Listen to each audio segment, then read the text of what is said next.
टाकण्यासाठी या महाराष्ट्रातली 3 दिवसापूर्वी लग्न झालेली पोरगी गेली. सात्विक होती ती भोजेकर महाराज, तात्विक होती, सदाचारी होती, पुण्यशील होती. आताची पोरगी 3ऱ्या दिवशी पुंजा टाकायला उकंड्यावर जाईल आणि तिला जर धाडलं तर ती बिना एसटीनंच माहेरात जाईल. मला नाही राहायचं म्हणेन, मला 3ऱ्या दिवशी पुंजा टाकायला लावलाय. हो, तुला बाजावर बसून तुही सासू आरती करीन. तुही सात्विक घरातली मुलगी, काय त्यांचा महिमा सांगतोय. या समाधीतल्या साध्वी आसरा मातांचा महिमा किती मोठा याच्यावर बोलतोय. कसं होतं, ज्याच्या गावाला गंगा त्याच्या गुडघ्याला सांगा. महाराष्ट्रातल्या लोकांना ही अधिकारी लोक गेल्यावर कळतात, आधी कळत नाहीत. ही शोकांतिक आहे. विठाला विठाला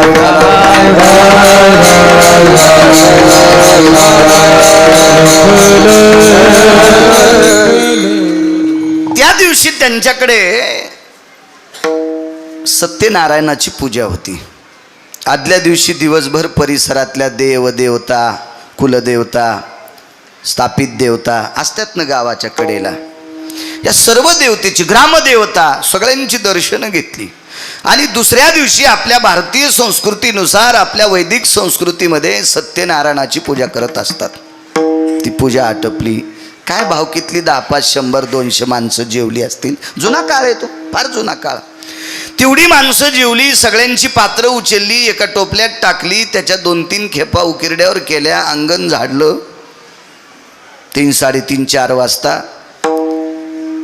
त्यावेळेला उन्हाळ्याचे दिवस होती. घरात अशी बाकीची सगळी आराम करत होती. जोडणी असेल, माळदाचं घर असेल. आणि ती 3, 3:30, 4 वाजता तिनं शेवटचा कचरा टोपल्यात भरला आणि ते उकंड्यावर टाकायला गेली. तेवढ्या अवकाशात समोरून दिंडी जात होती. जय जय रामकृष्ण हरी, जय जय रामकृष्ण हरी, जय जय रामकृष्ण हरी. दिंडी चालली. महाराज, ज्या घरामध्ये बाळकडू पाजलेलं आहे त्या घरातली कन्या होती ती.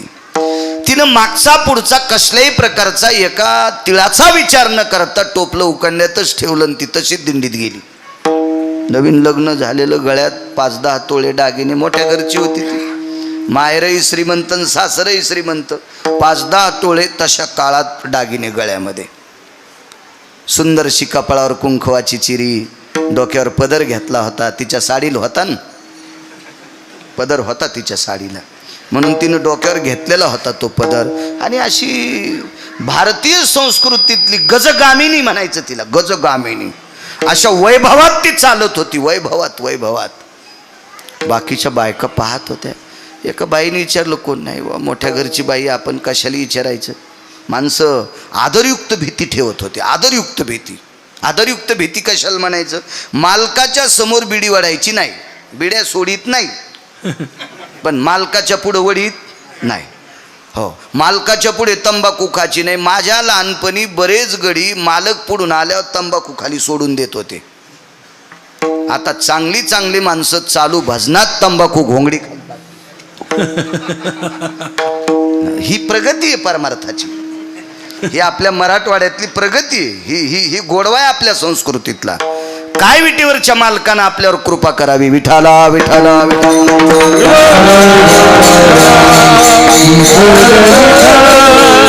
पूर्ण दिवस गेले, परत आली. महिना श्रावण होता बरं भोजेकर महाराज. श्रावण मास होता, श्रावण मास. आणि त्या श्रावण मासात मी अगोदर बोलून गेलो तुम्हाला, उन्हाळा, पण माफी मागतोय. महिना श्रावणातला होता.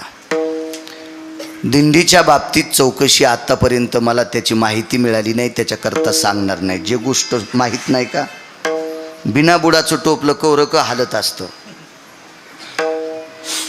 भास्करांना. त्याच्यामुळे टोपल्याला बुड असलं पाहिजे, बुड असलं पाहिजे. आपल्याला माहिती नाही. एखाद्याने विचारलं ती कोणाची दिंडी होती तर हवा निघणं. त्याच्यावर दिंडी होती इतकं माहिती. त्या दिंडीचे प्रमुख कोण होते, त्या दिंडीतले महाराज कोण होते. महाराज अशा पवित्र साधूच्या दिंडीत गेल्याच्या नंतर हिला एवढा अधिकार प्राप्त होतो, त्या अर्थी ते अधिकारी किती मोठे असतील. परत आले. श्रावणातला मास आहे, पवित्र मास. त्या मासात ते परत आले. घरी आल्याच्या नंतर एके दिवशी तिला एक संवेदना झाली की माझ्या पोटात बाळ आहे, माझ्या पोटात बाळ आहे, अशी संवेदना झाली. तिने विचार केला, आपण जर सासरच्या लोकांना सांगितलं तर आपल्याला ठेवत नाही, आपल्याला काढून देणार आहेत. आणि माहेरातल्या आईला आणि बाबाला सांगितलं तर ते इतका त्याग करतील की याच्यानंतर आम्हाला तुझं तोंड दाखवू नकोस. आचरणात वागणारी लोक होती ना, चारित्र्य सांभाळणारी लोक होती ती. या विश्वात सर्वात मोठी किंमत कशाला असेल तर चारित्र्याला. गेलेले पैसे पुन्हा कमीता येतील, काबाड कष्ट केले ना तर पैसे मिळवता येतील, पण चारित्र्य ज्याचं संपलं, चंद्र सूर्य तोपर्यंत पुन्हा त्याचं नाव त्या हिशोबात घेतल्या जात नाही. म्हणून सर्वात मोठी किंमत कशाला असेल तर भारतीय संस्कृतीमध्ये आचरणाला आहे, चारित्र्याला. विठाला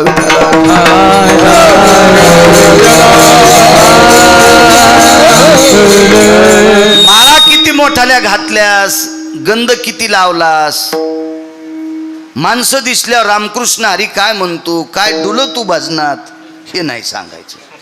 आचरण तुझं किती गोड आहे हे सांगायचं. तुला पाठांतर किती आहे, तुला गाथा किती पाठ आहे. नाही म्हणला मी उलटी ज्ञानेश्वरी पाठ केली, हे सोंबळे आहेस तू. तुला कोण सांगितलं उलटी पाठ करायची? हा, आम्ही सोयीशी वाचून आमच्या स्वप्नात देव नाही, आणि तुला उलटी वाचिल्यावर कोण कोण भेटणार आहे? नालायकपणाचं टोकेने. विठाला विठाला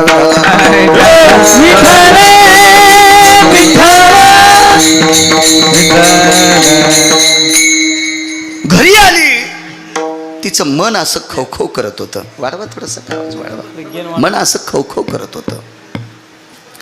पण तिनं विचार केला, उभयंता दोन्ही कुळाला आपण सांगू शकत नाही, सासरी सांगू शकत नाहीत, माहेरी सांगू शकत नाहीत.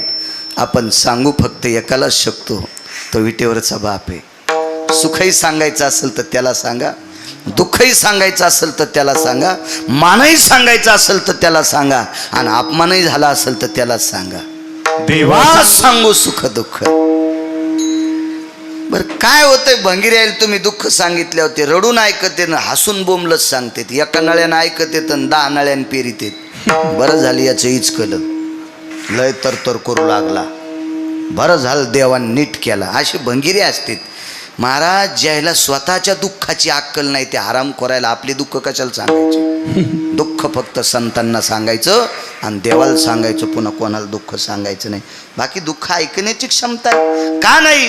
कारण याच्यात डोक्यावर इतकं दुःखाचं गोठोड आहे की मान वाकली.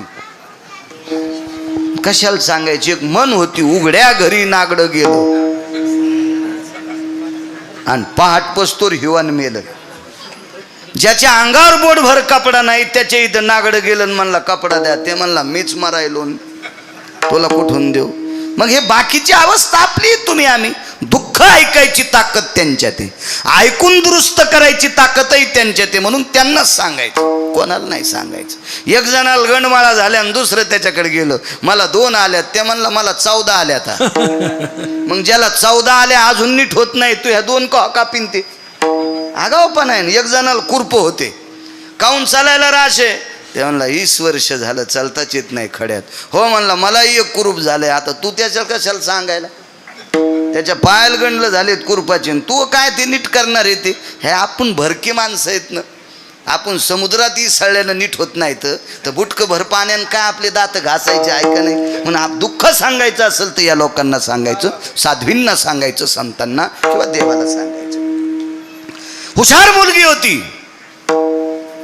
गर्भाची संवेदना लक्षात आली आणि त्या दिवशी सासूनं पूजा करायला लावलं. पूजा करायला लावलं. भारतीय संस्कृती किती गोड आहे सांगू का? महाराष्ट्राची संस्कृती. आपल्या संस्कृतीमध्ये मुलीला सगळं शिकवल्या जातं आणि मग तिचं लग्न केलं जातं. ती महाराष्ट्राची संस्कृती. अण्णा स्वयंपाक शिकवल्या जातो, पूजापाठ शिकवल्या जातं, आलेल्या पाहुण्यांचा आदर शिकवल्या जातो, स्वच्छता शिकवल्या जाती आणि मग तिचं लग्न केलं जातं. बऱ्याच नवऱ्यांना काही न शिकवता त्या पोरींचे लग्न केलं जातं. म्हणून पैसे तोपर्यंत नवऱ्याला हॉटेलहून डबे सांगतात आणि ज्या दिवशी त्याचे संपले त्या दिवशी माहेरात येतात. ही संस्कृतीच्या बाहेरची क्रिया, अशी क्रिया नाही आपल्याकडं. आपल्याकडं आधी शिकवल्या जातं. तुम्हाला एक माहिती आहे का?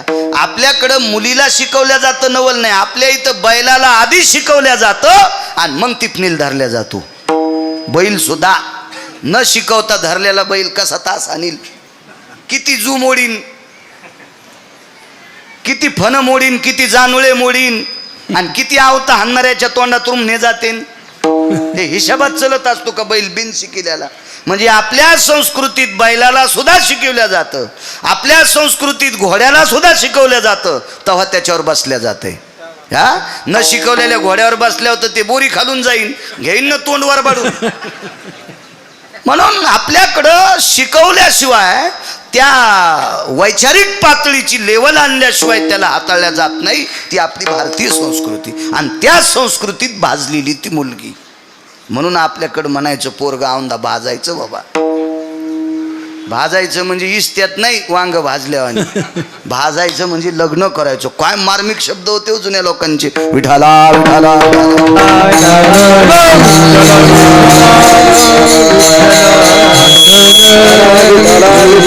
सर्व गुण संपन्न मुलगी, निष्ठावंत वारकऱ्याची कन्या. देवपूजेला बसल्याच्या नंतर पूजेमध्ये देव होता.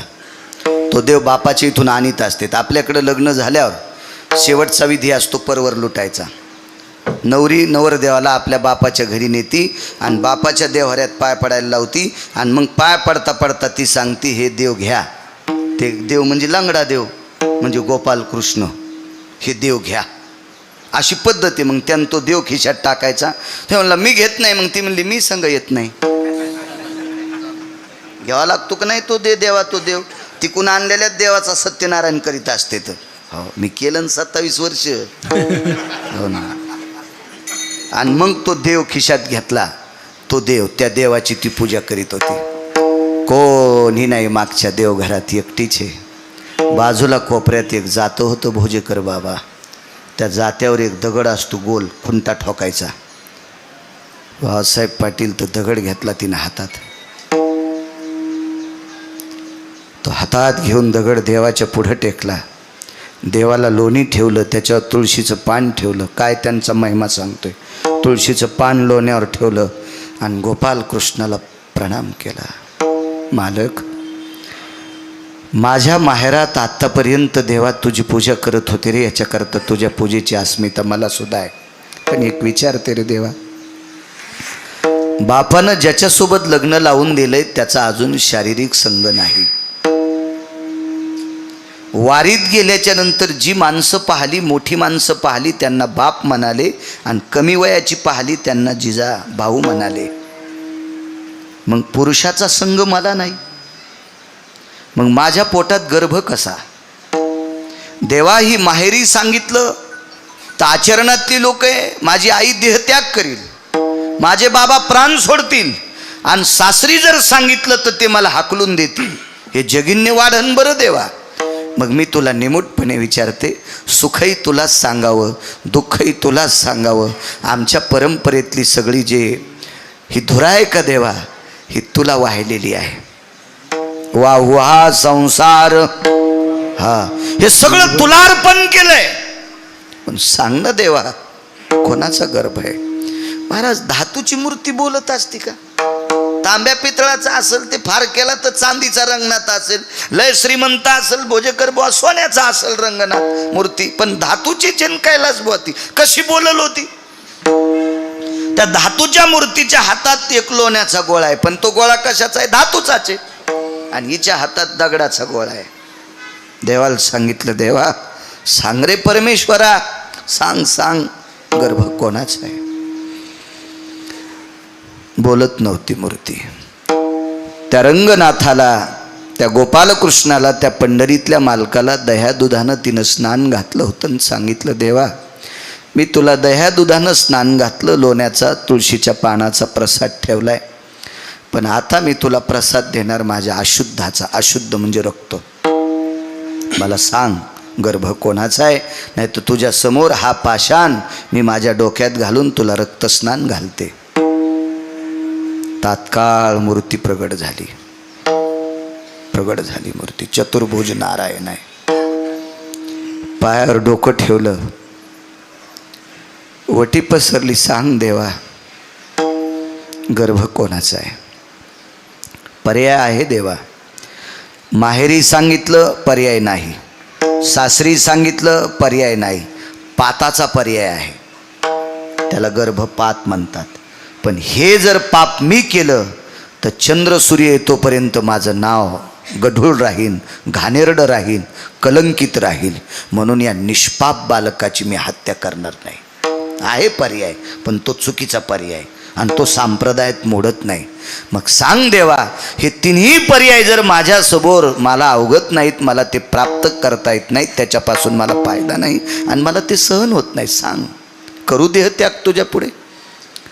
ठस ठस ठस ठस देव रडत होता. रडत होते प्रभू, रडत होते. महाराज व्याकुळ होऊन गदगदलेलं अंतकरण देवाचं पाहिल्याच्या नंतर तिनं स्वतःच्या पदरानं देवाचे डोळे पुसले, गोपाल कृष्णाचे, पंढरीतल्या मालकाचे डोळे पुसले. देवा, रडणं हे माझ्या प्रश्नाचं उत्तर नाही आहे, रडणं हे माझ्या प्रश्नाचं उत्तर नाही, मला माझं उत्तर मला पोषक द्या द्या.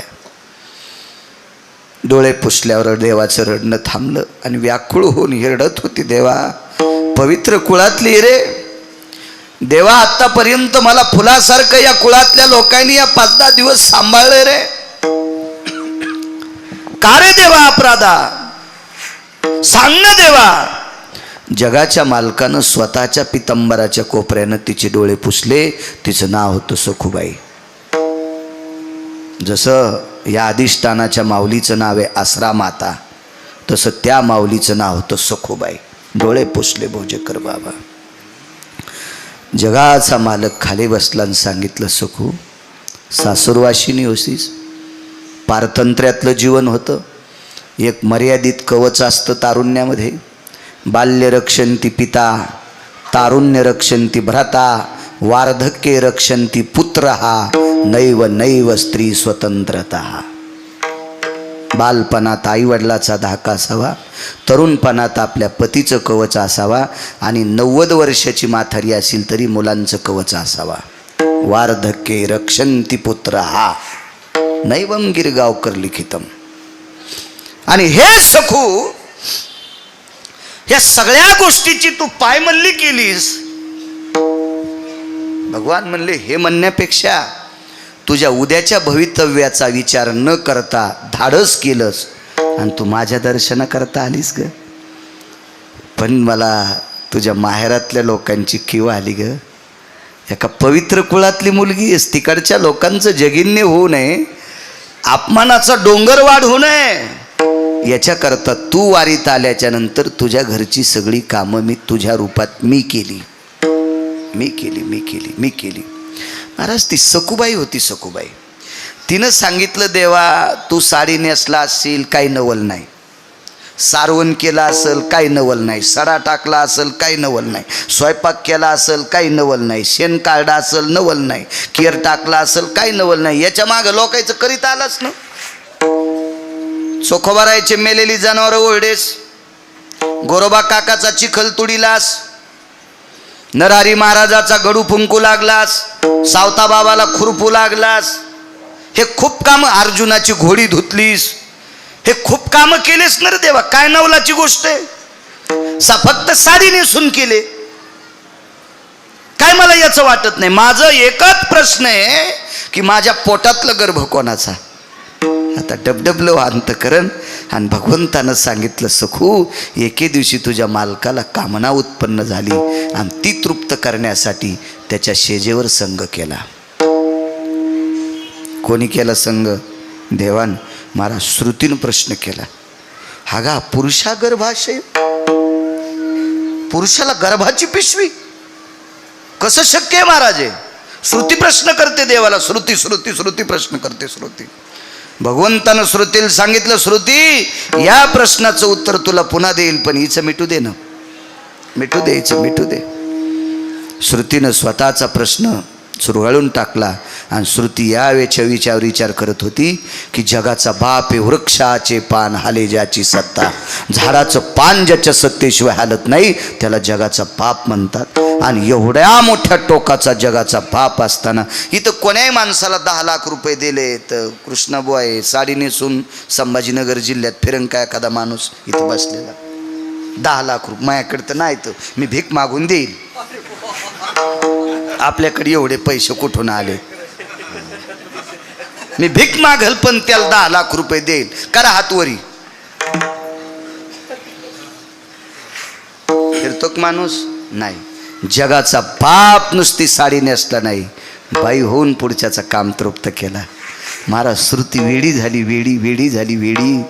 काय देवानं इतक्या खालच्या दर्जाचं काम केलं असेल. ती म्हणते मी याचा विचारच करत नाही, पण हिचं जीवन सांभाळण्यासाठी केलंय, सखूबाईचं जीवन सांभाळण्यासाठी केलंय. त्या अर्थी हिचा अधिकार किती मोठा असेल. सखूबाईचं जीवन सांभाळण्यासाठी, तिचं पावित्र्य सांभाळण्यासाठी, तिचं जगिन्य होऊ नये, तिचा अपमान होऊ नये, विश्वात तिची कसल्याही प्रकारची नामुष्की होऊ नये, याच्याकरता हिच्याकरता देव इतका खाली आलाय. हिची पावर काय असावा. तर श्रुतीशास्त्राला संत वाङ्मयातल्या काही लोकांनी सांगितलं, हे श्रुती माते, विश्वाच्या मालकाला संत इतके आवडतात, प्राणाई परोते. प्राणापेक्षा विश्वाच्या मालकालाही संत आवडतात. आणि त्या संतांसाठी इतक्या खालच्या स्तराचं काम करतो. या महाराष्ट्राच्या मातीतल्या सखूबाई नावाच्या साध्वीचा जर हा दर्जा, तर माझ्या साध्वी आसरा मातांचा किती मोठा दर्जा. म्हणून मालक पहिल्या कडव्यात म्हणतात, काय त्यांचा महिमा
दर्जा या साध्वी स्त्रियांचा, त्या मावल्यांचा हा दर्जा आहे.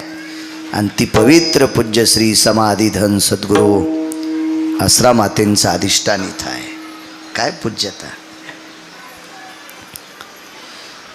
जनाबाई नावाच्या साध्वी होऊन गेल्या. वारकरी संप्रदायातलं एक फार मोठं टोक.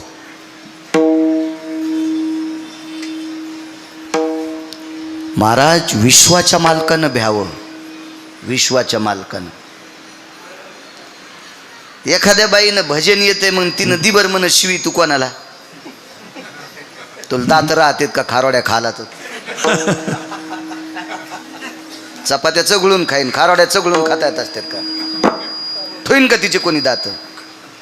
ती जगाच्या बापाला शिवी देत होती. तुझी रांड रंडकी झाली, जन्म सावित्री चुडेल्याले, तुझे निघाले मडे, तुला पाहून काळ रडे. एवढी हिंमत, इतकी ताकद, देवाला शिवी द्यायची. साध्वी जनाबाई. बरं काय होतं घरी? देवाला जीव घालण्यासाठी 5-25 गाई तरी जनाबाईकडे होते का? 5-50 एकर तरी त्याच्यातल्या गहू ज्वारीचा नैवेद्य करील नाही. ह्याच दुसऱ्याच्या इथं खाला. नामदेवरायाच्या घरच्या भाकरी खाच्या. दाशी नामयाची मनोनिया. अनन्य साधारण महत्व आहे महाराष्ट्राच्या मातीमध्ये पवित्र स्त्रियांना. अनन्य साधारण महत्व. काय दर्जा आहे साध्वींचा. या गावातली एक न एक माऊली आपल्या सासरून माहेरी आज येते. कधी कधी दिवाळीला येता येत नाही, लक्ष्मीपूजन सोडून येता येत नाही, पण या पुण्यतिथीच्या दिवशी समाधीवर डोकं ठेवण्यासाठी पंचक्रोशीतले गावातली सगळी जण येतात. काय दर्जा आहे, काय अधिकार आहे. इतकी सामान्य परिस्थिती. आपलं जीवन सुव्यवस्थित राहावा याच्याकरता दामू शेट्टीच्या घरी, नामदेवरायाच्या घरी, राजाईच्या सानिध्यामध्ये, गोणाबाईच्या सानिध्यात आपलं जीवन फुलासारखं व्यतीत करणारी माऊली, त्या घरी काबाड कष्ट गौऱ्या यचण्यापासून काम करणारी स्त्री साध्वी जनाबाई.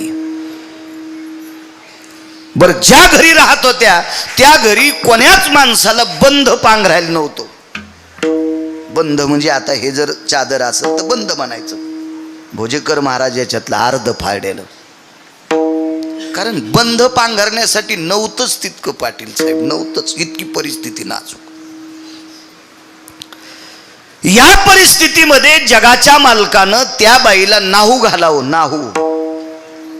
माझ्या जनीला नाही कोणी म्हणून देव घाली पाणी, किंवा डोई चोळी सारंग पाणी.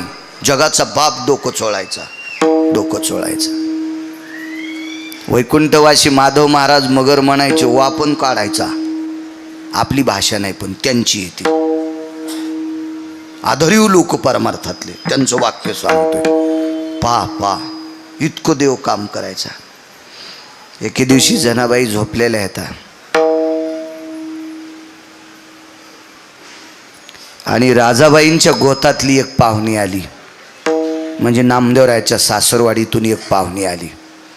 आता पांघरायला तिला काय द्यायचं, हिवाळ्यातले दिवस होते. काय द्यावं पांघरायला म्हणून जनाबाईनं सांगितलं, मला दिलेली जी वाकळ आहे ती पाहुणी पांघरेल. कडकड हिवाळ्याचे दिवस होते, कडकड हिवाळ्याचे दिवस. सगळी आपोआपल्या अंगावरची पांघरणं घेऊन झोपलेली आहेत. जनाबाई एकट्या झोपलेल्या आहेत. डोक्याच्या जटा, केस मोकळे केले आणि ते मोकळे केस असे तोंडावरनं पांघरले. साळीचं तणच भरलेली पोताड्याची उशी डोक्याला घेतली आणि त्याच्यावर अंग टाकलं आणि आपले त्या मुक्तावळी केस असे तोंडावर झाकले झोपल्या. महाराज त्याला शेजारती झाली. त्याला कोणाला? जगाच्या बापाला. त्याची शेजारती कशी असेल? मखमली शेज असेल, त्याच्यावर फुलाच्या पाकळ्या असत्याल, त्याच्यावर त्याला मंत्रात झोपायचं. आता स्वामी सुखे निद्रा करा गोपाळा, आपुलाले मनोरथ जातो आपुल्या स्थळा. एवढं फार काय मोठं अंगावरती शाल, नुसतं हे करायचं सगळं. महाराज जगाच्या मालकाला तिथं अशी थंडी भरली. अंगावरचा मखमली ते पांघरण हालू लागलं. गणेशभाऊ हालू लागलं. आईसाहेब बाजूला होत्या. रुक्मिणी आईसाहेब, मालक मी बऱ्याच वेळेस तुम्हाला घाम आल्याला पाहला. पांडवांना लाक्षाग्रहात पेटवलं त्या दिवशी जगाच्या बापाला घाम आलता. अशी काही प्रकरणं पाहिली. पण तुमच्या अंगामध्ये कापरं भरतंय, तुम्हाला थंडी वाजती, तुमच्या अंगावरचं पांघरण हलतंय, हे पहिल्यांदा पाहते. असं का? आजारी आहेत तुम्ही? जाग आली आणि मध्यरात्री सांगितलं, रमा. रमा म्हणजे लक्ष्मी. हे लक्ष्मी, माझ्या जनील थंडी वाजती ग, माझ्या जनील थंडी वाजती, मला जावं लागतंय. आणि अंगावरचं भरजरी पांघरण उचललं आणि जिथं जनाबाई झोपल्यात तिथं अंगावर नेऊन टाकलं. महाराज त्या जनाबाई होत्या. जाग आली, पाय धरले. माय बापा, मला पांघरण घालण्यासाठी आलाच? नको रे. ज्या घरातली मायबाप मला 2 टायमाच्या भाकरी देतेत ते गोधडे पांघरायलेत आणि मी मखमली कपडा नाही पांघरणार. नाही पांघरणार. पण दृष्टांत संपला. जगाच्या बापाने रात्री स्वतःची पर्वा न करता तिच्या अंगावर पांघरून टाकावा. त्या जनाबाईचा अधिकार किती मोठा असेल, काय दर्जा असेल माझ्या आश्रमातेचा, या पवित्र समाधीधन माऊलींचा काय दर्जा असेल, काय माझ्या जनाबाईंचा दर्जा भक्तिसूत्रातला. जगाच्या बापाने पांघरणाची व्यवस्था करावा इतकं टोक ह्या साध्वींचं आहे. म्हणून मालक पहिल्या कडव्यात म्हणतात, काय त्यांचा महिमा बनवाल वार, काय त्यांचा महिमा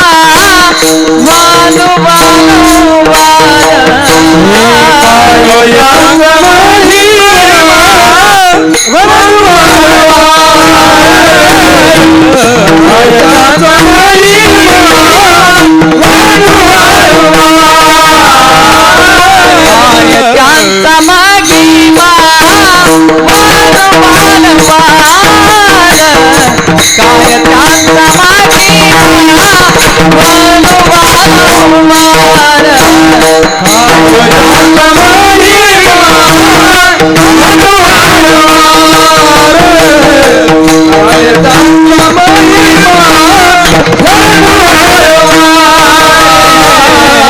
हरिभक्त थोरा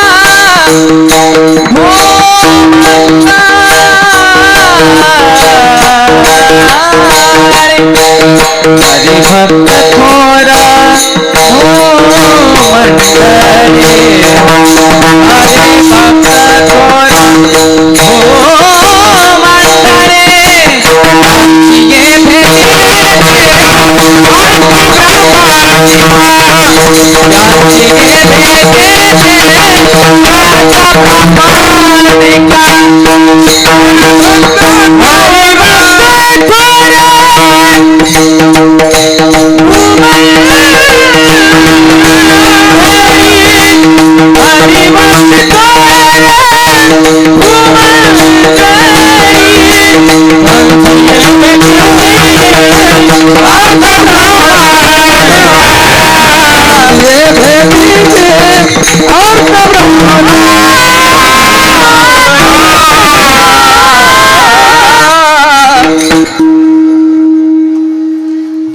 वाजले जिजा,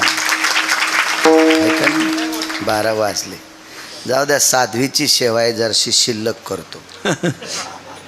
येरी तरी भंगिऱ्याच्या वाढदिवसात चिठ्ठ्या देतेच, वाढवा वाढवा वाढवा. त्या हराम खोरायला त्याच्या बायका कदरल्या आणि त्याच्या वाढदिवसाला आमचे कीर्तन भडवायचे.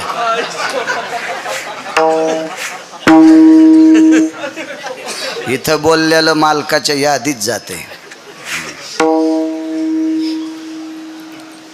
गरीब बाई एक एवढं उदाहरण ऐका, मग काल्याचा अभंग घ्यायचा आपल्याला. विठोबा रुक्माईचं भजन करून मग काल्याचा अभंग, त्याच्यावर 5 मिनिटं बोलून मग प्रसाद वाटू. आणि कधी पण सूत्र लक्षात ठेवायचे. मागे एकदा भागवत लावलंय एका माणसाच्या वर्ष श्राद्धाला, आणि वर्ष श्राद्धाला भागवत लावलं. त्याच्या पुण्यतिथीच्या दिवशी काल्याचं कीर्तन ठेवलं. कसा काला करता येईल श्राद्धाच्या दिवशी? माणसाच्या श्राद्धाला काला करता येत नाही. का? कारण त्याची लायकी नाही म्हणून. आणि संतांच्या पुण्यतिथीच्या दिवशी का देव काला स्वीकारित नाही. ते म्हणतो माझा मोठेपणा नको, त्यांचा करा. इतका मोठा फरक आहे, फरक आहे एवढा फरक. हा, इथं देव नको म्हणते आणि तिथं त्याची लायकी नसते. म्हणून सूत्र असतात काही काही, त्याचं एक रचना करून केलं पाहिजे. अत्यंत गरीब एक स्त्री. तुम्ही या माऊलीचा जर फोटो पाहिला तर अंगावरचं लुगडं किती भारीच आहे तुम्हाला कळलं. तेच एकदम साधं लुगडं, साधं साधं, गळ्यात तुळशीच्या कंठ्या माळी, एकदम साधं साधं व्यक्तिमत्व. महाराज, विश्वाच्या मालकाला हलवायची ताकद. विश्वाच्या मालकाला किती पुण्यतिथी आहे? 46वी पुण्यतिथी. मला सांगा बरं, असा कोण श्रीमंत आहे त्याचं 46 वर्षापासून वर्ष श्राद्ध होते? 46 वर्षापासून. आणि जरी झालं ना नाही, उशिरा पाहिलं तुम्हाला. हे आमचे जुनी माणसं आहे. हे नाना झालं, स्वर्गीय तराशे महाराज झालं, विनायक महाराज झालं, हरिभक्तीपरायणे जुने. पहिल्याने इकडे यायचो मी खूप, तेव्हा ॲटो रिक्षात येत होतो मी, 3 चाकाचा ॲटो रिक्षा. पण आजही तसाच आहे, गाडी असू द्या कोणती बी, पण टाचा उचलीतच नाही. हा, टाचा उचलल्या की चांगला चांगला हत्ती पडतो बरं. नाही, टाचा नाही उचलू द्यायचा, पाय सगळा टेकायचा, भीती राहत नाही. विठाला विठाला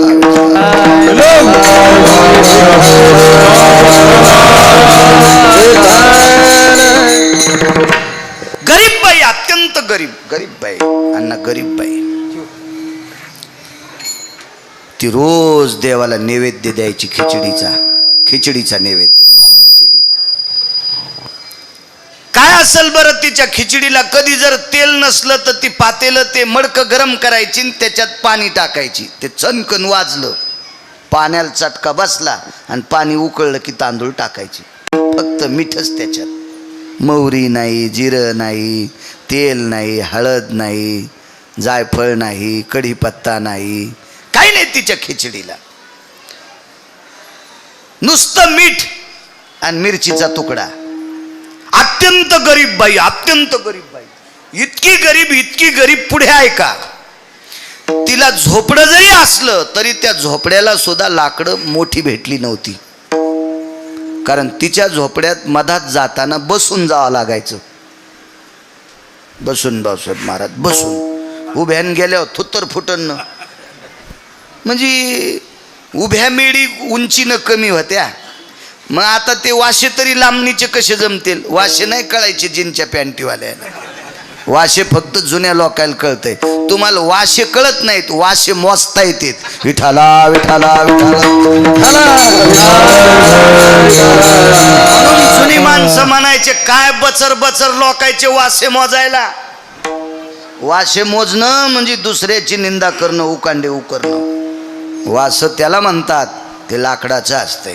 जुन्या लोकांना माहीत होतं. पूर्वीच्या काळात ते पत्र गित्र दुर्मिळ होते म्हणून झोपडे करायचे ना. आडं असायचं, त्याला आडू असायचा, उभ्या मेढी असायच्या, वाशे असायचे, खालच्या आखुड्या मेढी असायच्या, कोपऱ्यात मोघळ करायचे, मोघळाला एक मजला करायचे, त्या मजल्यात पेंडी ठेवायचे, म्हणजे बैलाचं तोंड पुरुणी टाकल्यावरच खावा, अशी शिस्त असायची. राहाल जर कोठे होते तर त्याच्यात सगळ्या वस्तू ठेवायचे मोघळ. आता काय, राहाल बंगले आणि आतमध्ये भूत. काय नुसता मोठा वाडा पोकळवासा आणि वारा जाय भासा भासा. नामदेवरायाच्या घरी झोपडं होतं पण भजन 14 लोक करीत होते. हा, आता काय नाही, आता नुसतं. हा, एक जणानं घर बांधलं, वास्तू शांतील माल बोलवलं, घर होतं 1.5 कोटी रुपयाचं. माझ्या लक्षात आली आणि मिस्त्रीत पैसे बुडिलेत.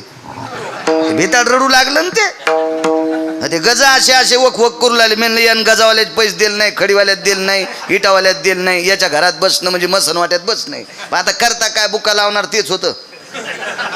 त्याच्यामुळे मी काही विरोधात गेलो नाही, त्याच्या काय विषय नाही त्याचं. एवढं मोठं घर, म्हणलं तुळशी वृंदावन आणि करीत असतीत का? म्हणलं बाप्पा, आणि तू हिंदू आहे ना, आणि तुळशी वृंदावन करीत असतीत. म्हणलं काही अशी परिस्थिती होती, चला असू द्या. बरं, काहीनं तुळशी वृंदावन केलं तर बाजूला शेळी बांधली.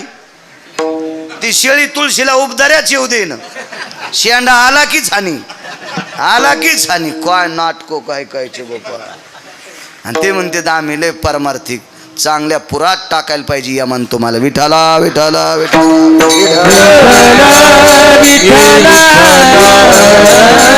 एकदम साधी बाई, एकदम साधी. तिचा नैवेद्य जगन्नाथ प्रभू खात होते. जगन्नाथ प्रभू ओडिसामध्ये, त्याला जगन्नाथपुरी म्हणतो. हो, तिची खिचडी. महाराज, एक दिवस असा झाला, जगन्नाथपुरीचा राजा तोंडरूप सकाळचा 10चा नैवेद्य तो सोन्याच्या ताटात नेत होता. त्याच्या घरी रंगनाथ गुरुजी विनोदात सांगायचे, त्याची चूल पण सोन्याची होती. म्हणायचे ते मोठ्यांचं वाक्य असते महाराज. मोठ्या लोकांची वाक्य ही वाक्य नसतात, ती अमृता समान असतात. हो, मोठ्यांची वाक्य ही वाक्य नसून ती उपदेशाचं सूत्र असतात. गुरुजी म्हणायचे, वैभवशाली राजा, त्याच्या समोर जे नगारा वाजायचा, त्या देवाला नैवेद्य घेऊन जात असताना तो नगारा सोन्याच्या टिपऱ्यानं वाजत होता. राजा आहे महाराज तो बोजेकर बाबा, राजा आहे तो. सोन्याच्या टिपऱ्यानं नगारा वाजायचा आणि वैभवामध्ये मोठ्या थाटामाटात भक्तीच्या मस्तीत, वाक्य नीट ऐका, भक्तीच्या मस्तीत देवाला नैवेद्य जायचा. पण जगन्नाथ प्रभूला नैवेद्य मात्र खिचडीचा. त्याला पुरणपोळीचा नैवेद्य नाही काय, त्याचं ते खिचडीच नैवेद्य होता तो खिचडीचा. आजही कुठं काही काही परंपरा आहेत. आमच्याकडे बालानंद स्वामीचं मंदिर अलीकडं सातवण्याला आहे. तिथं एखादा श्रीमंत काजूची भाजी करीन, पनीरची करील, बदामाची करीन, कारकाची करीन, कशा कशाच्या करते ते करू द्या, पण तिथं भाजी पाहिजे गाजराचीच. परंपरा परंपरा परंपरा. इकडं अलीकडे मंगरुळला बोडखे बाबा नावाची संत होऊन गेले, आसरा मातांसारखे संत, अवलिया संत, फार मोठा इतिहास त्यांचा. नदीच्या कडेला, ओढ्याच्या कडेला काही पोरांनी माश्या धरल्या, सरपंच जमा केलं, जाळ पेटीला, त्याच्यावर त्या नदीतले मासे भाजले आणि खा म्हणले महाराज. महाराजानं ते मासे असे तोंडात 5-10 टाकले आणि ह्याच पोट्ट्याने गावात येऊन सांगितलं महाराजांनी माशा खाल्ल्या. 5-10 महाराज मासे खाल्ले? हो म्हणले. काय काम म्हणले? गळ्यात तुळशीची माळ. आणि म्हणले मग काय व्हालंय? मग आम्ही उद्यापासून खाऊ. नाही रे मरतान बेटे हो, मासे खाता असतात तुम्ही वारकरी हो ना, मासे कसे खाता येतील? मग आम्ही तुमच्या पाया पडून वारकरी झालो, तुम्ही कसे खाल्ले? अरे मी खाल्ले नाही रे, हे मारू लागले म्हणून जिते केले. बरं ते भाजले होते, भाजल्यावर जिते राहतात का? भाजलेले मासे तोंडात टाकले. एक जण म्हणला महाराज त्याने भाजले तर मेलते ते, तुम्ही जिते कस काय केले? बकेटभर पाणी आणा म्हणले. बकेटभर पाणी आणलं आणि वमन क्रिया केली. उलटी नाही केली पाटील साहेब, उलटी नाही, पूर्ण जठर तोंडातून बाहेर काढलं. पूर्ण अन्नाची पिशवीच बाहेर काढली आणि खळा खळा खळा त्या बकेटभर पाण्यात धुतली आणि ते भाजलेले काळे ठक्कर पडलेले मासे त्या बकेटात पडले की जित्ते झाले. त्यांना भाकरीचा प्रसाद आहे तिथं, आमटीन कण्या भाकरीचा प्रसाद, ज्वारीच्या कण्या. मी खूप दिवसापूर्वी जात होतो कीर्तनाला. ह्याचा एक प्रसाद असतो, ठरलेला प्रसाद असतो, प्रसाद खूप ठिकाणी. इथे जालन्याच्या पुढे एक डाव्या हाताला मोठी संत आहे, तिथं उमराच्या दोड्याची भाजी, उमराच्या दोड्या आणि साधं वरण. वरण शिजून कढईतलं टाकायचं आणि तिथं पाणी वाहतं, ते पाणी त्याच्यात टाकायचं. साधं वरण आणि उमराच्या दोड्याची भाजी. काय हे प्रसाद आहे, साधूचा प्रसाद आहे, प्रसाद आहे. तसा जगन्नाथ प्रभूचा प्रसाद म्हणजे खिचडी. महाराष्ट्र फार टोकाचा आहे. महाराष्ट्र महाराज या लोकांमुळे आपण साबूत आहेत. धरा या महाराष्ट्राची, या भारत देशाची पृथ्वी शेषाला सहन होत नव्हती, म्हणून या संतांनी त्यांच्या तपोबळावर पृथ्वी स्थिर ठेवली. शेष कधीच थकलाय, इतकं पाप झालंय, शेष कधीच थकलाय. आता केवळ जर पृथ्वी साबूत असेल त्या संत लोकांच्या पुरुषार्थावर आहे, या वारकऱ्यांच्या पुरुषार्थावर आहे, त्यांच्या ताकदीवर आहे. देवाला मोठ्या थाटात नैवेद्य खिचडीचा ठेवला आणि त्या दिवशी 10-10:15 वाजता राजा गेले, नैवेद्य ठेवला आणि नैवेद्य उघडा करायच्या आधी तोंडाकडे पाहिलं तर देवाच्या तोंडाला खिचडीचे कण लागले होते, भाताचे कण. तर राजानं पुजाऱ्याला सांगितलं, काल देवाला नैवेद्य तोंडाला लावल्यावर तोंड पुसलं नाहीस का तो?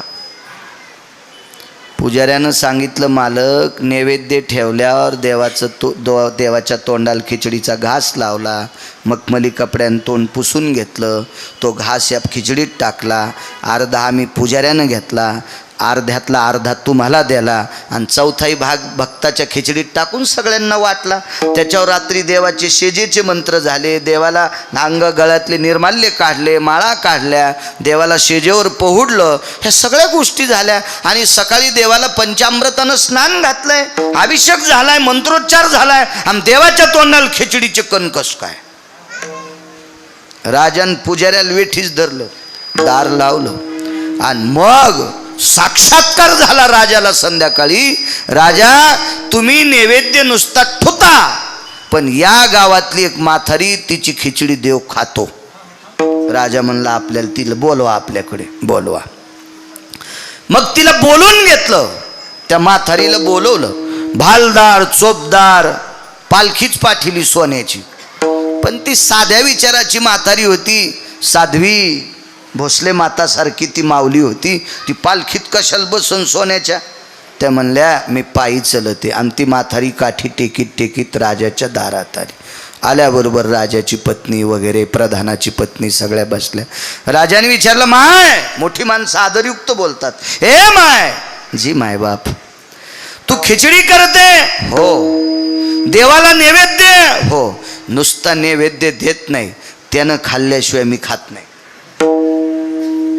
राजा म्हणला आगाऊच का आम्ही, आमच्या इथं सरपण टाकायला सोन्याची चूल. आता सरपण सोन्याचं नसतंय, असतं तर ते पण केलं असतं राजाने. सरपण कसं सोन्याचं करता येईल. चूल सोन्याची, भांडे सोन्याचे, चमचे सोन्याचे, ताट सोन्याचा, नगारा वाजायला सोन्याची टिपरी, नगाऱ्याचं कातडं सोन्याचं करता येत नाही, तर ते पण केलं असतं. माणसं काय करतील पैशाच्या जोरावर देव जाणे. सगळं वैभवशाली. पण आम्ही काय ठुली म्हणून ठुतो, खाल्ली म्हणून खाऊ घालतो ना आणतो घरी. म्हातारी म्हणली तशी नाही. मग राणीनं सांगितलं, प्रधानाच्या पत्नीनं सांगितलं, बऱ्यापैकी असे चरचर बोलणारे लोक असतात ना मोठ्या लोकाय पुढं, पण मोठ्याल्या लोकांसोबत राहणाऱ्यानं जरा हिशोबात बोललं पाहिजे. आमच्या इथले एक मोठ्याच्या संग राहून गरीबाला गाचंड्या देत होतं. पण ते मोठं पळड्याव याला लोक नदीला हाणलं. मग त्याला नदीला हाणलं लोकांना. त्याच्यामुळं मोठ्याच्या संग राहून आपण नाही तरतर केलं पाहिजे. मोठे मोठे असतात ते पळड्याव, आपल्याला कोणी हानीत मग. त्याच्यामुळे नाही. हा हा या बा बैल म्हातारा झाला की येसन काढून घेत असते. यशनी काढून घ्यायची वेळ येऊ दिली नाही पाहिजे माणसानं. विठाला विठाला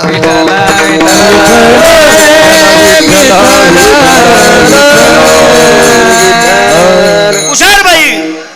सगळ्यांनी विचारलं मग शिजाव खिचडी. ती म्हणली तुमच्या इथं सोन्याची चूल आहे, सोन्याचं पातेल आहे, सोन्याचा चमचा आहे, हिच्यात टाकायला काय कोथिंबीर काय टाकायची, सोन्याची इळी आहे, सगळे तुमचे तांदूळ भारीचे येतं. पण तुमच्या इथं शिजलेली खिचडी जगन्नाथ खात नाही. राजाचं तर सगळं जीवन ढिलच. बसल्या बसल्याच काष्टा खोसू लागला. आपलं तर मातीतच गेलो म्हणे बापा. चला म्हणे प्रधानजी, राजा, मंत्री, महामंत्री, सुमंत्री, राजाची महाराणी, प्रधानाची पत्नी, त्या म्हातारीचं घर गावाच्या कडेला. पण त्याच्यातला एक मंत्रिमंडळातला एक जरा लवचिक होता. तिथं गेल्यावर म्हणला राजेसाहेब म्हातारीच्या घरी जाताना मुकुट हातात घ्या, नाही वरच्या लाकडात अडकन, अपमान होईल तुमचा. बसून जावं लागत आहे. आणि बसून बी मुंडकं वाकून जावं लागत. नाही वाकिलं तर वरी मुकुट अडकण, आणि वाकिलं तर खाली पडन. राजा हुशार होता. गेले मधात दाबून चोपून सगळे बसले. म्हातारीन चूल पेटिली. देव किती भारी. त्या दिवशी सरपण ओलं, सारे डोळे पुशीत होते. पण पाहायचंय ना देव खिचडी खातो खातो. खिचडी शिजली. शिजल्याच्या नंतर दारात तुळशीचं वृंदावन. आणि तुळशी वृंदावनापाशी खापराच्या गाडग्यात. आता गाडगं म्हणल्यावर खापराचं, पण आता लय लोक खापर वापरायले. तर गुळाचा चहा कोण पेत होते तुम्हाला गिरगावच्या बाळ्याच शपथ आहे, इमानदारीने सांगा. 20-30 वर्षापूर्वी गुळाचा चहा कोण पेत? गरीब माणसं. आणि गुळाचा चहा एखाद्यानं बऱ्यान पेल्या लोक म्हणले हे भिकार चोटे, हे गुळाचा चहा प्याले. हे सांगायलो 30-35 वर्षाचं. तुम्हाला पुन्हा एकदा मै शपथ आहे, आता गुळाचा चहा कोण प्याले? जयच्या इथं लय पाचोळा झाला का ते प्याले ते गुळाचा चहा. हो इथे गावरान गुळाचा चहा भेटन. त्या हॉटेलवाल्याला विचारा ऊस कुठं लावतेत. ते म्हणलं आपल्याला काय पतात नाही. ऊस दाखवा बरं. त्याने येळू दाखिला. म्हणलं ह्या येळून हाणा ह्या सोंबळ्याला. येळूचा कुठं गुळ होता असतो रे सोंबळ्या. येळूतला आणि ऊसातला ज्याला फरक कळत नाही हे बिनाखली म्हणतोय हे गावरान गुळाचा चहा आहे. तो येळू मोडूस तर हाणायला पाहिजे भाडव्याला. लोकांच्या डोळ्यात माती टाकतो सोंबळ्या. सारी नाटकच. चला काय करायचं आपल्याला. हे पैशावाल्याचा माज उतरण्यासाठी देव असे जन्माला घालतोय. हो तुळशी वृंदावनापाशी खापराचं परळ होतं, त्याच्यात खिचडी टाकून दिली सगळीच, पूर्ण पुसून पासून भोजेकर महाराजजी टाकली ती. त्याच्यावर तुळशीचं पान ठेवलं, पाणी त्याच्यातला थोडासा घास त्याच्यातच उचलून ठेवला आणि पाणी फिरवलं. पाणी फिरवायला मातीचंच बुटकं, पाणी फिरवलं आणि डोळे झाकले आणि विनंती केली. रोज डोळे झाकून नुसती विनंती, खिचडी खाय म्हणून करीत होती. तिला चुटचुट आवाज आला किंवा खिचडी हालिल्याचा आवाज आला की तिच्या लक्षात येत होतं देव आला. पण तिला वाटत होतं आज देव येतो का नाही काय माहीत. तिला माहीत होतं ना फुगिरायला देव भेटत नाही. आज सारे फुगीरच होते तिच्या भावताल बसलेले. फुगिरायला कसं भेटन? हा, देव भेटण्यासाठी हे वाकलं पाहिजे अंतःकरण. हो, माना तर कोणाच्या वाकत आहेत, येडिंग थोडीच झालेली आहे. मानाला थोडीच येडिंग केली न वाकायला, वाकत असती ही चोंभाळेपणा असतो मान वाकीनं. पण हे वाकलं पाहिजे आणि हे ज्याचं वागतंय का अंतःकरण, देव त्याला मानित असतो, कोणाला नाही मानित देव. नम्र झाला भूता तेने कोंडिले अनंता, अहंकार गेला आणि तुका म्हणे देव झाला. नम्रतेशिवाय मानित नाही. म्हातारीन पदराची वटी केली 2-4 जाग्यावर छिद्र त्या लुगड्याला. भोसले मातासारखं लुगडं साधं आणि त्या लुगड्याची जिजा वटी केली अशी पुढे आणि देवाला पसरली. देवा भीक मागते रे, आज माई परीक्षा आहे रे जगन्नाथा. हे माय बापा विश्वनाथा, माई परीक्षा आहे रे माय बापा. रोज खिचडी खातोस रे, आज खाय नाही यायच्या देखता. खोरा झानला, हाताचा खोरा, हात दिसत नाही आणि खिचडीच्या पात्रात असा खोराच, तुपाच्या मोठ्या बरणीत असा कसा खोरा घालतेत असा खोंगा, तसा खोंगाभर खिचडी घेतली आणि म्हातारीनं दर्शन घेतलं. राजेसाहेब देवान खिचडी खाल्ली.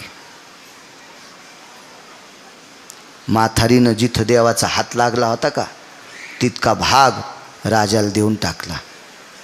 राजा धर्मनिरपेक्ष राजा आहेस, तुला देवाचा स्पर्श झालेला प्रसाद देते. ठराविक लोकांना भेटतो. देवाचा स्पर्श झालेला प्रसाद रानोबा नावाच्या वारकऱ्याला भेटला. हे रानोबा नावाचे वारकरी म्हणजे चोखोबरायचे वडील होते. देवान चोखलेला आंबा रानोबाला भेटला, देवाचे दातन ओठ लागलेला. तो आंबा पत्नीला दिला, झाल्याला मुलगा, नाव ठेवलं चोखोबा. हे ठराविक लोक असतात पात्र शुद्धांना. राजाने विचार केला काय म्हातारी, त्याच जागेवर महाल बांधला आणि आज तिथेच स्वयंपाक घरे जगन्नाथाचं आणि तिथून खिचडी करून जगन्नाथाला आजही नेण्याची पद्धत आहे. दृष्टांत संपला. महाराज सोन्याच्या चुलीवर शिजवलेला स्वयंपाक खात नाही, पण एका झोपडीत लहानशा 4.5 फूट उंचीच्या झोपडीत राहणाऱ्या म्हातारीच्या हातची खिचडी खातो. जगन्नाथ तिची खिचडी खातो. ती साध्वी किती अधिकारी असेल तशा माझ्या भोसले माता किती अधिकारी असताल. म्हणून मालक पहिल्या कडव्यात म्हणतात काय त्याचा महिमा.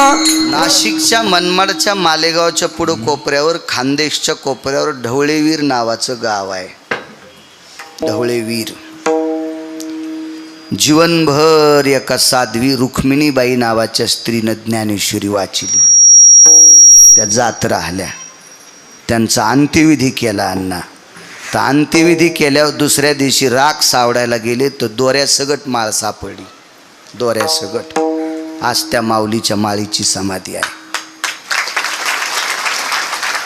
अनन्य साधारण महत्व या महाराष्ट्राच्या मातीमध्ये पवित्र स्त्रीला. रयतेचे राजा छत्रपती शिवाजी महाराज याच भारत देशातल्या पवित्र स्त्रीच्या पोटी जन्माला आले.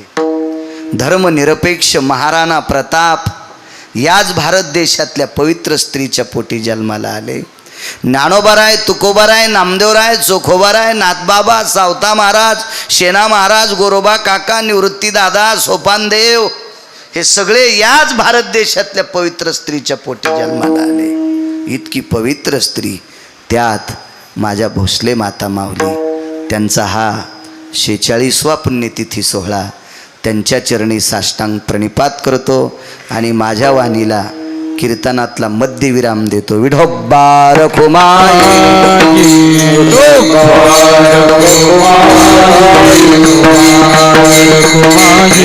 चला हर